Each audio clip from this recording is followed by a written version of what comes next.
پیارے دوستو، ایک لڑکی غیر مسلم نے جب قرآن پاک کی بے حرمتی کی تو پھر اس بدبخت لڑکی پر ایسا کون سا عذاب نازل ہوا کہ پورا گاؤں لرز اٹھا۔ واقعہ پورا جاننے کے لیے ویڈیو کو اسکپ کیے بنا آخر تک ضرور دیکھیے گا۔ معزز خواتین و حضرات، بے شک قرآن کریم فصاحت و بلاغت سے بھرپور جامع اور مکمل کتاب ہے جو علوم و معانی کا سرچشمہ، رشد و ہدایت کا گنجبینہ، نیکی اور بھلائی کا خزینہ، علم و دانائی کا ذخیرہ اور حکمت و دانش کا انمول خزانہ ہے۔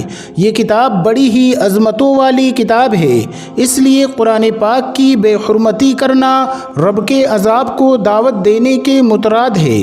اکثر یہ دیکھا گیا ہے کہ غیر مسلم مسلمانوں کے جذبات مشروع کرنے کے لیے قرآن مجید کی بے حرمتی کرتے ہیں، مگر ان پر اللہ کا ایسا عذاب نازل ہوتا ہے کہ دیکھنے والے استغفار پکار اٹھتے ہیں۔ ایسا ہی واقعہ پچھلے دنوں سننے میں رونما ہوا، جہاں ایک غیر مسلم لڑکی نے رب کی کلام یعنی قرآن مجید کی بے حرمتی کی۔ یہ واقعہ ریاست راجستھان کا بتایا جاتا ہے، جہاں ایک غیر مسلم فیملی رہتی تھی۔ اس فیملی میں گیتا نامی ایک لڑکی بھی تھی جو کہ مسلمانوں سے شدید نفرت کرتی تھی۔ گیتا کے پڑوس میں خوبصورت مسلم نوجوان رہتا تھا جو کہ حافظ قرآن تھا اور علاقے کی مسجد میں امام کے فرائض سر انجام دیتا تھا۔ گیتا اسے روزانہ مسجد آتا جاتا دیکھتی، دل ہی دل میں اسے برا بھلا کہتی، حالانکہ وہ مسلم نوجوان انتہائی شریف النفس انسان تھا اور پورا علاقہ اس کی شرافت کی گواہی دیتا تھا۔ مگر یہ مسلم نوجوان جس کا نام حسن تھا، گیتا کو ایک آنکھ نہ بھاتا تھا۔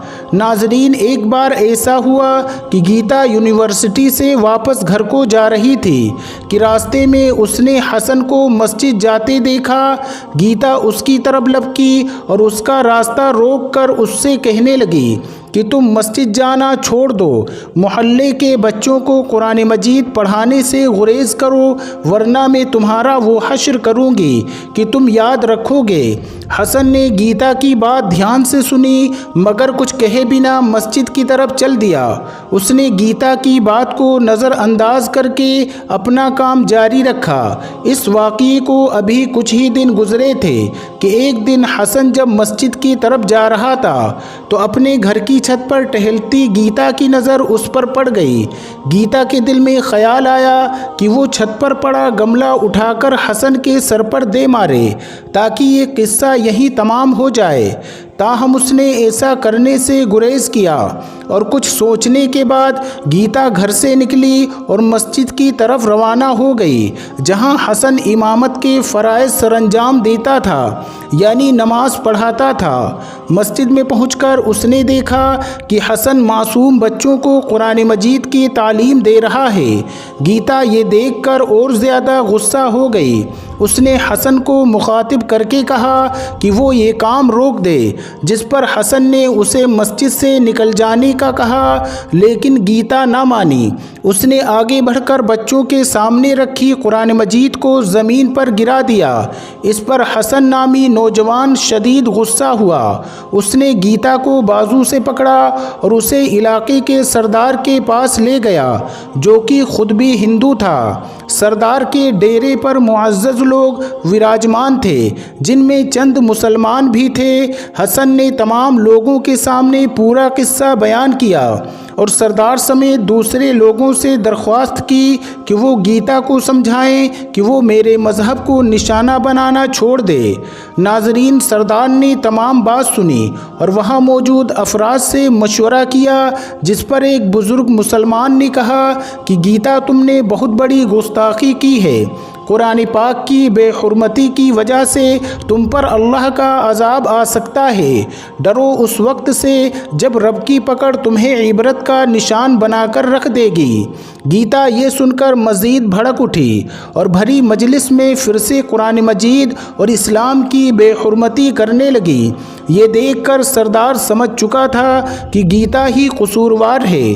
اس نے گیتا کے والدین کو طلب کر کے ہدایت کی کہ اسے گھر میں نظر بند کر دیا جائے تاکہ علاقے کے دوسرے لوگ اس کی حرکتوں سے پریشان نہ ہوں۔ جس کے بعد گیتا کو اس کے کمرے تک محدود کر دیا گیا، مگر گیتا کہاں باز آنے والی تھی۔ وہ ہر روز کمرے کی کھڑکی سے حسن کو مسجد جاتا ہوا دیکھتی، اسے گالیاں بکنا شروع کر دیتی تھی، اسلام اور قرآن کریم کے بارے میں آل فال بکتی، اور حسن اس کے زہریلے الفاظ سن کر کانپ جاتا کیونکہ اس کی گستاخیاں دن بدن حد سے بڑھ رہی تھیں۔ پھر ایک دن وہی ہوا جس کا ڈر تھا، گیتا پر اللہ کا ایسا عذاب برسا کہ اس کی شکل ہی بدل گئی۔ ایک دن گیتا کے کمرے سے چیخنے چلانے کی آوازیں آنے لگیں تو اس کے والدین نے کمرہ کا دروازہ کھول کر دیکھا۔ اندر کا منظر دیکھ کر ان کی سانسیں تھم گئی کیونکہ گیتا کا نچلا جسم چوپائے یعنی جانور کی شکل اختیار کر چکا تھا، جبکہ اس کا چہرہ مسخ ہو چکا تھا۔ وہ چیخ رہی تھی کہ مجھے اس عذاب سے نجات دلوائی جائے، مگر اب دیر ہو چکی تھی۔ گیتا کی خوفناک چنگھاڑ سن کر تمام علاقے والے جمع ہو گئے اور خود انہوں نے اپنی آنکھوں سے رب کا عذاب گیتا پر اترتا دیکھا۔ یہ خبر حسن تک بھی پہنچی اور وہ بھی گیتا کو دیکھنے چلا گیا۔ جب اس نے گیتا کا حال دیکھا تو وہ بھی کانپ کر رہ گیا۔ اس نے پورے گاؤں والوں کو مخاطب کر کے کہا، اے لوگو دیکھو، میرے رب کے کلام کی بے حرمتی کرنے والے کا کیا انجام ہوتا ہے۔ قرآن کریم اور اسلام کو برا بھلا کہنے والوں پر اللہ پاک ایسے ہی عذاب نازل کرتا ہے۔ اے لوگو، اسلام اور قرآن کی بے حرمتی کرنے سے بچو اور دوسرے کے مذہب پر انگلیاں اٹھانے سے گریز کرو، ورنہ تمہارا بھی یہی حشر ہوگا۔ پیارے دوستو، بے شک قرآن کریم وہ کتاب ہے جس کی عظمتوں کا اندازہ لگانا مشکل ہے۔ قرآن کریم رب کا کلام ہے، وہی رب جو کل جہانوں کا مالک ہے۔ اس نے اس کتاب کو ہدایت بنا کر انسانوں کے لیے اتارا۔ یہ قرآن کا بڑا ہی واضح معجزہ ہے کہ آج پوری دنیا میں سب سے زیادہ پڑھی جانے والی اور حفظ کی جانے والی کتاب قرآن کریم ہے، اور یہ امتیاز کسی اور کتاب کو حاصل نہیں جو اس کی عظمت و حقیقت کی واضح دلیل ہے۔ انسان اسے جتنی بار پڑھے، وہ جتنا زیادہ پڑھ لے، اسے اتنی حلاوت اور چاشنی محسوس ہوتی ہے۔ اسی طرح قرآن اپنے پڑھنے والوں کے لیے خیر و بھلائی کے راستوں کو کھول کر رکھ دیتا ہے اور رشد و ہدایت سے فیضیابی کے لیے اس کے سینے کو پاک کر دیتا ہے۔ اللہ تعالیٰ نے اس میں ہر طرح کا علم فراہم کر رکھا ہے، مگر ان علوم کا مکمل احاطہ کرنا انسان کے بس کی بات نہیں۔ جس طرح نبی کریم صلی اللہ علیہ وسلم خاتم الانبیاء اور رسول ہیں، اسی طرح آپ صلی اللہ علیہ وسلم پر نازل کردہ یہ کتاب قرآن مجید بھی خاتم الکتب ہے، یعنی اس کتاب نے تمام پچھلی آسمانی کتابوں مثلاً توریت، زبور، انجیل اور صحف ابراہیم و موسیٰ علیہ السلام وغیرہ کے احکام و فرامین کو منسوخ کر دیا ہے۔ اس کتاب و مبین کے اندر فتح و ظفر، فوز و فلاح، کامیاب و کامرانی، نجات و سلامتی، رحمت و شفاف اور ترقی اور ارتقاء کا راز ہے۔ قرآن کریم اللہ تعالیٰ کی طرف سے نازل کردہ اور حضور کریم صلی اللہ علیہ وآلہ وسلم کا ایک زندہ اور جاوید معجزہ ہے۔ ویسے تو ہمارے نبی کریم صلی اللہ علیہ وآلہ وسلم کو چھوٹے بڑے بہت سارے معجزات عطا کیے گئے تھے، مگر ان میں سب سے اعلیٰ و عرفہ اور ممتاز و نمایاں معجزہ قرآن کریم ہے، جو اپنے دلکش فصاحت، حیرت انگیز بلاغت، قوت و استدلال، حسن بیان، حقائق اور مسائل کے حل میں بے نظیر اور بے مثال ہے۔ عرب والے جنہیں اپنی فصاحت و بلاغت اور لسانیت پر بڑا ناز تھا، اور وہ قوم اپنی معافی و ضمیر پر پوری طرح قادر، پرزور، مقرر اور بلند پایا شاعر تھی، مگر پھر بھی اس قوم نے قرآن کریم کی فصاحت و بلاغت اس کے چیلنج کے سامنے گھٹنے ٹیک دیے۔